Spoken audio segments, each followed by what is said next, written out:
சித்ரா நட்சத்திரக்காரர்களுக்கு மிருகசீரிஷம் மாதிரியே செவ்வாய் தசா ஆரம்ப காலம். ஸோ இந்த செவ்வாய் தசா அப்படிங்கிறது வந்து ஒரு உடல் ஆரோக்கிய குறைகளுக்கான ஒரு கிரகம்னு சொல்லலாம்.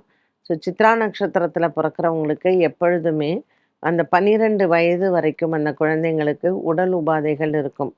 மிருகசீரிஷ நட்சத்திரம், சித்ரா நட்சத்திரம்லாம் அவசியம். அதாவது மிருகசீரிஷம், சித்திரை, அடுத்தது அவிட்டம். இந்த குழந்தைங்க எல்லாமே ஒரு பொறந்து 12 வயசு வரைக்கும் இவங்கெல்லாம் முருகனுக்கு வந்து செவ்வாய்க்கிழமையில அர்ச்சனை பண்ணுறது நல்லது. ஏன்னு கேட்டிங்கன்னா, அ இன்னைக்கு ஒரு உடல் ஆரோக்கிய குறைபாடு இருக்கும். நாளைக்கு ஒரு உடல் ஆரோக்கிய குறைபாடு இருக்கும். ஸோ இந்த மாரி 12 வயசு வரைக்கும் இந்த குழந்தைங்களுக்கெல்லாம் ஏதாவது ஒரு சின்ன சின்ன ஒரு வீசிங் ப்ராப்ளம் இருக்கலாம். இல்லைன்னா இவங்களுக்கு தூக்கமின்மை இருக்கலாம். இது வந்து நீடிச்சு இருக்கும். சின்ன பிரச்சனை தான். ஆனா, அதுவே நமக்கு ரொம்ப அது ஒரு ஃப்ரஸ்ட்ரேட்டிங்கா இருக்கலாம். இல்ல 12 வயசு வரைக்கும் இவங்களுக்கெல்லாம் நீங்க அந்த பாலாரிஷ்ட தோஷ நிவர்த்திக்கான பரிகாரங்களை செய்து கொள்வது நல்லது.